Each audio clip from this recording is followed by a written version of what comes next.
معزز سامعین کرام، آپ سن رہے ہیں دیار اردو چینل پر احمد ریاض الہدیٰ کی کتاب سلاطین دہلی۔ اگر آپ دیار اردو چینل پر نیو ہیں تو چینل کو سبسکرائب کرنا نہ بھولیں اور بیل آئیکن کو لازمی پریس کیجیے تاکہ آئندہ آنے والی تمام نئی اقساط آپ کو بر وقت موصول ہوتی رہیں۔ چینل کو سپورٹ کرنے کے لیے آڈیوز کو لائک، شیئر اور کمنٹ لازمی کیجیے۔ باب نمبر 5، خاندان غلامہ۔ سب ہیڈنگ: غلامی سے سلطانی۔ ایبک کی وجہ تسمیہ کے متعلق مورخوں نے بہت کچھ کہا ہے۔ طبقات ناصری کا مصنف لکھتا ہے کہ اس کا پورا نام قطب الدین ایبک شل تھا۔ ایبک ترکی زبان میں انگلی کو کہتے ہیں اور شل کے معنی ہے ناکارہ، مفلوج۔ چونکہ قطب الدین کی ایک انگلی ناکارہ یا مفلوج تھی، اس سے قطب الدین نام کے دوسرے لوگوں سے ممتاز کرنے کے لیے لوگ اسے عام طور پر ایبک شل کہتے تھے، یعنی قطب الدین ناکارہ انگلی والا۔ طبقات ناصری میں ایک قطب الدین بہتو کا ذکر آتا ہے۔ ایک قطب الدین یگان تت بھی ہوا ہے۔ ایک اور قطب الدین کو قطب الدین بن جان بھی کہتے تھے۔ گویا کہ انگلی کے ناقص ہونے کی وجہ سے لوگ قطب الدین کو قطب الدین ایبک شل کہتے تھے، لیکن بعد میں اختصار کے پیش نظر اسے محض قطب الدین ایبک کہنے لگے۔ بعض علماء کی رائے ہے کہ ایبک اے اور بک کا مرکب ہے۔ اے کے معنی چاند اور بک کے معنی سردار ہے، یعنی چاند کا سردار۔ بہت خوبصورت آدمی۔ چونکہ قطب الدین بہت خوبصورت تھا، اس لیے لوگ اسے ایبک کہنے لگے۔ بعد میں کثرت استعمال سے یہ لفظ قطب الدین کے نام کا جز بن گیا۔ طبقات ناصری میں کم از کم 3 امراء کا ذکر آیا ہے جن کے نام کا آخری حصہ ایبک ہے۔ مثلاً ملک سیف الدین ایبک، ملک کشلی خان سیف الدین اور ملک المحجاب۔ اس سے معلوم ہوتا ہے کہ ایبک شاید ترکوں کے کسی چھوٹے سے قبیلے کا نام ہے، کیونکہ یہ بات قرین قیاس نہیں کہ یہ امراء چاند کی طرح خوبصورت تھے یا ان سب کی انگلی ٹوٹی ہوئی تھی۔ ہماری رائے میں اس زمانے میں یہ عام ترکی نام تھا اور والدین رواجاً اپنے بچوں کا یہ نام رکھ دیتے تھے۔ جشن تخت نشینی سے فارغ ہوتے ہی ایبک نے دہلی کا رخ کیا۔ اس وقت فیروز کوہ میں سلطان غیاث الدین غوری کا فرزند سلطان محمد برسر اقتدار تھا۔ غزنی میں سلطان محمد غوری کا غلام تاج دین یلدوز تخت نشین ہو گیا۔ یلدز اپنے آپ کو سلطان محمد غوری کا جانشین سمجھتا تھا اور چاہتا تھا کہ کسی طرح قطب الدین ایبک اسے محمد غوری کی جگہ اب اپنا سربراہ مان لے۔ سلطان قطب الدین ایبک کے علاوہ خود مختاری پر وہ بگڑ گیا اور اس نے پنجاب پر قبضہ کرنے کا فیصلہ کر لیا۔ چنانچہ تاج دین یلدز نے پنجاب پر فوج کشی کر کے لاہور پر قبضہ کر لیا۔ سلطان قطب الدین نے یہ خبر سنی تو دہلی سے لشکر جرار لے کر لاہور کا رخ کیا۔ شہر لاہور کے متصل ایبک اور یلدز کی فوجوں میں مارکہ آرائی ہوئی۔ یلدز شکست کھا کر بھاگ گیا۔ سلطان نے اسی پر اکتفا نہ کیا، اس نے ان بساط و نشاط کی بساط بچھائی اور دشمن سے غافل ہو گیا۔ 40 دن اسی طرح گزر گئے۔ یلدز کے حامیوں نے اسے غافل پا کر یلدز کو بلا لیا۔ یلدز کی اچانک آمد نے ایبک کو حواس بافتہ کر دیا اور وہ فی الفور عازم پنجاب ہوا۔ اس کے بعد ایبک نے پنجاب کی سرحدوں کو مستحکم کیا اور ایک فوج کثیر کی معیت میں سکونت گزین ہوا تاکہ اگر شمال مغرب سے دوبارہ حملہ ہو تو اسے روک سکے، مگر یلدز یا کسی اور کو اس کی زندگی میں اس کی مملکت میں گھسنے کی جرأت نہ ہوئی۔ 1192 عیسوی سے 1206 عیسوی قطب الدین ایبک کا پہلا دور حکمرانی زیادہ تر حدود سلطنت کی وسعت اور راجپوت سرداروں کی قوت کے پاش پاش کرنے میں گزر گیا۔ اس کا دوسرا دور حکمرانی، جب وہ تمام شمالی ہند کا فرما روا تھا، شمال مغربی سرحد کی حفاظت میں گزرا۔ اسے قدرت نے انتظام مملکت کے میدان میں قابلیت کے جوہر دکھانے کا موقع نہ دیا، تاہم اس نے ایسے احکام وقتاً فوقتاً جاری کیے جن سے رعایا کو بے حد فائدہ پہنچا۔ اس کے عہد میں امن و امان کا یہ عالم تھا کہ بقول فخر مدبر مبارک شاہ کسی شخص کو جرأت نہ تھی کہ کسی سے برگ کا یا ایک روٹی بھی چھین سکے۔ سلطان قطب الدین احکام شریعت کا شیدائی تھا۔ اس نے بغیر اس امر کی پرواہ کیے کہ شاہی خزانے کو نقصان پہنچے گا، بہت سے ایسے ٹیکس جو شرعاً ناجائز تھے ختم کر دیے۔ پہلے زرعی آمدنی کا 5واں حصہ بطور لگان وصول کیا جاتا تھا۔ یہ خلاف شریعت تھا۔ ایبک نے اصول شرعی کے مطابق عشر یعنی 10واں حصہ وصول کرنا شروع کیا۔ اس سے رعایا کی فارغ البالی اور خوشحالی میں اضافہ ہوا اور لوگ اس کے گرویدہ ہو گئے۔ قرون وسطیٰ کے مسلمان امراء اور سلاطین میں چوگان بہت مقبول تھا۔ سلطان قطب الدین ایبک کو بھی اس کا بہت شوق تھا، چنانچہ امور سلطنت سے فرصت ملتی تو وہ اس کھیل سے دل بہلایا کرتا تھا اور یہی شوق اس کی موت کا سبب بنا۔ 1210 عیسوی میں سلطان لاہور میں چوگان کھیل رہا تھا کہ اس کا گھوڑا بے قابو ہو گیا اور باروایت تاج الماصر تالیف حسن نظامی وہ زمین پر گرا۔ گھوڑا بھی لڑکھڑا کر سلطان پر گر پڑا۔ زین کا اگلا حصہ جو لوہے کا بنا ہوا تھا اس کے سینے میں لگا اور اس کی روح پرواز کر گئی۔ قاضی حمید الدین علی، ابو جعفر عمر بن اسحاق الواشی، ضیاء الدین عبد الرافع بن ابی الفتح ہروئی، جمال الدین افتخار الشعراء، ابو بکر بن المسائد کے نام ملتے ہیں۔ ان کے حالات محمد اوفی کی کتاب لباب الالباب میں مرقوم ہیں۔ سلطان قطب الدین بہادر، دلاور اور جفاکش فاتح ہونے کے علاوہ معدلت گستر اور رعایا پرور بھی تھا۔ مورخ اس کی سخاوت کے بیان میں رطب اللسان ہیں۔ رعایا اسے لکھ داتا کہتے تھے۔ وہ ایک عظیم الشان سلطنت کا بانی تھا، لیکن اس کے باوصف وہ تمام عمر اپنے آقا سلطان شہید محمد غوری کا وفادار رہا۔ سب ہیڈنگ: سلطان قطب الدین ایبک کے دور حکومت کا تنقیدی جائزہ۔ ملوک اوریا میں سب سے زیادہ اقبال مند سلطان معز الدین کا ایک بدصورت غلام قطب الدین ایبک نکلا، جسے چھینگلیاں ٹوٹ جانے کی وجہ سے ایبک شل یعنی خستہ انگشت کہتے تھے۔ یہ ہنسی کا عرف ایسا مشہور ہوا کہ پھر اس کا جزو اول نام کا جز بن گیا، حالانکہ ایبک کے معنی محض انگشت ہوتے ہیں۔ ایک عجیب اتفاق یہ ہے کہ ہندوستان کا یہ پہلا فرمانروا بھی سندھ کے فاتح محمد بن قاسم کی طرح عراق کا پروختہ تھا، یعنی بچپن میں قاضی فخر الدین ابن عبد العزیز کوفی کے ہاتھ لگا۔ انہوں نے بچوں کی طرح پالا اور تعلیم و تربیت کی۔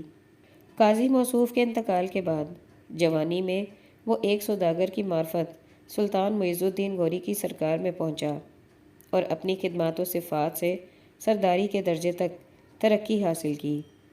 خوارزم کی لڑائی میں سامان رسد فراہم کرنا اس کے فرائض میں داخل تھا۔ ایک مرتبہ شاہ خوارزم کے لشکر نے اس کی جمعیت کو گھیر لیا اور قطب الدین کو پکڑ کر لوہے کے پنجرے میں قید کیا۔ جب معز الدین نے حریف کو شکست دی تو وہ اونٹ بھی ہاتھ آیا جس پر قطب الدین کا پنجرہ لدا تھا۔ بادشاہ نے اسے قید سے چھڑایا اور توقے آہنی کی بجائے موتیوں کے ہار گلے میں پہنائے۔ ترائن کی دوسری لڑائی کے بعد ستلج پار کا علاقہ قطب الدین کی تحویل میں دیا گیا اور اسی نے میرٹھ فتح کیا۔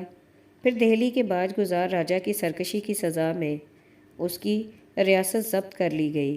588 ہجری بمطابق 1192 عیسوی میں یہ قلعہ جو ابھی تک رائے پٹوار کے نام سے منسوب ہے مسخر ہوا۔ قطب الدین نے اسی کو اپنا صدر مقام بنا کر مسجد قوت الاسلام اور قطب مینار کی بنیاد ڈالی۔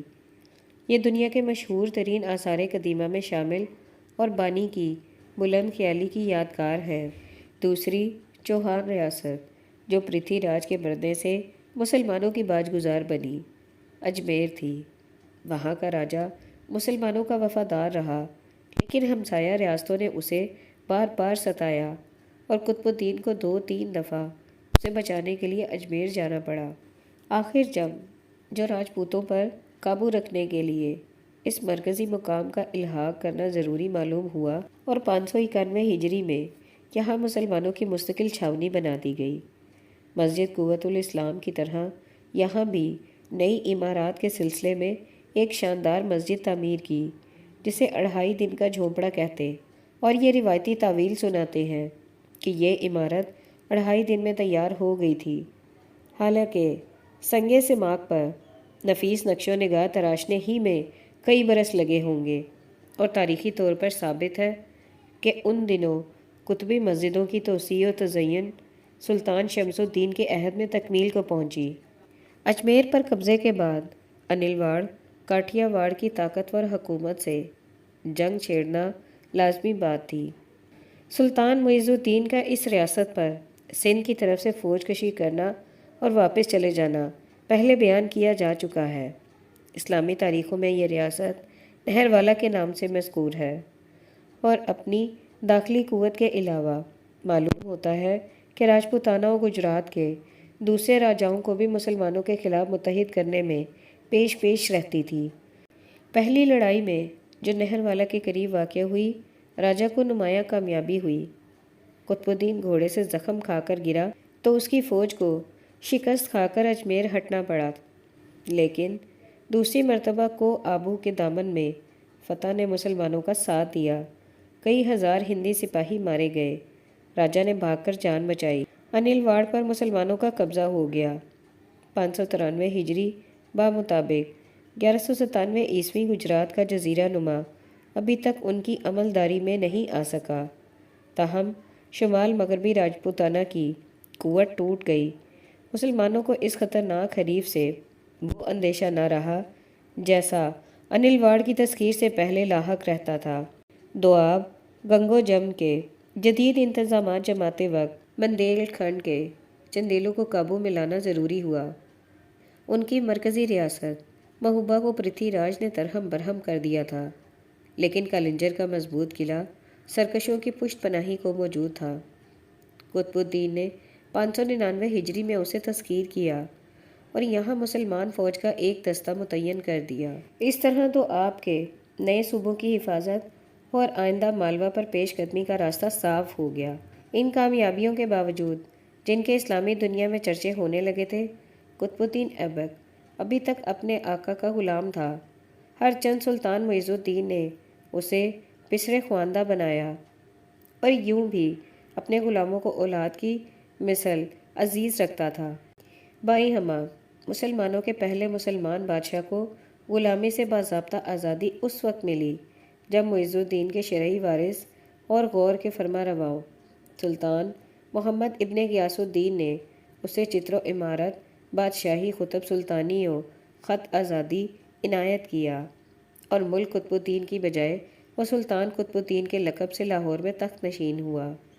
یہ بھی اس کی ذاتی قابلیت اور ساتھ والوں سے حسن سلوک کا ثبوت ہے کہ اس جدید و جلیل قدر منصب کو اختیار کرنے پر لکھنوتی سے نہر والا تک کوئی مخالف آواز بلند نہیں ہوئی، اور پنجاب و سرحد کو بھی وہ جب تک زندہ رہا اپنے خطرناک حریف تاج دین یلدز سے بچانے میں کامیاب رہا۔ انہی پاکستانی صوبوں کی حفاظت کے لیے قطب الدین کو آخر زمانے میں دہلی سے زیادہ لاہور میں قیام کرنا پڑتا تھا۔ یہی وہ چوگان کھیلتے میں گھوڑے سمیت گرا اور اسی صدمے سے وفات پائی۔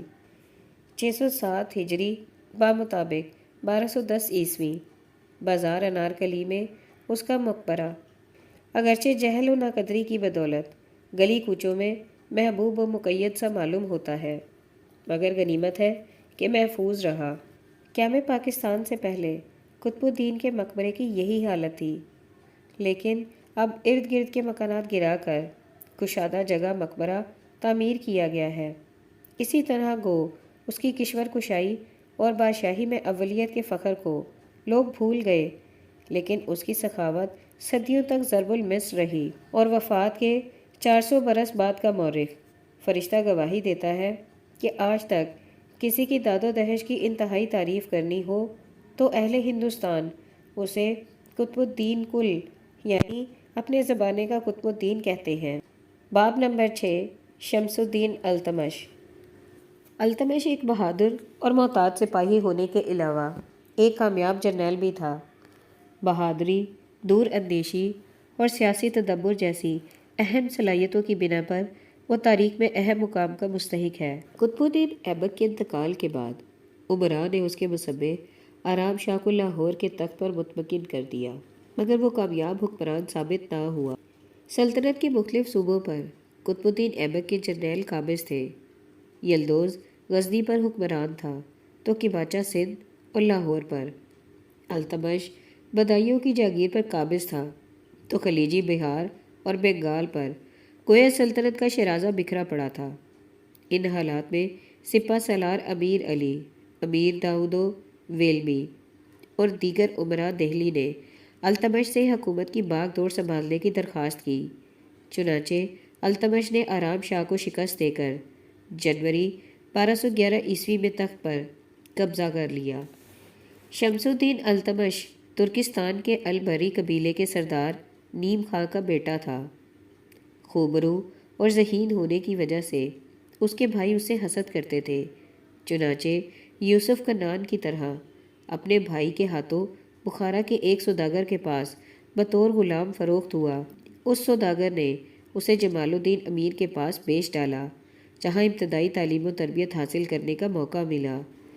بعد ازاں وہ کئی بار بکا، جیسے کہ غزنی میں شہاب الدین غوری نے اسے خریدنے کی خواہش ظاہر کی، لہٰذا قطب الدین ایبک نے 1,00,000 چیتل سکہ کی گراں قدر قیمت ادا کر کے اپنے آقا کے لیے اسے خرید لیا۔ ایبک اسے بیٹوں کی طرح چاہتا تھا۔ اس کے حسن و ذہانت سے متاثر ہو کر اس نے اپنی دوسری بیٹی کی شادی اس کے ساتھ کر دی۔ وہ رفتہ رفتہ سپہ سالار کے عہدے پر فائز ہوا اور گوالیار، برن اور بدایوں کی جاگیروں پر یکے بعد دیگرے ناظم مقرر ہوا۔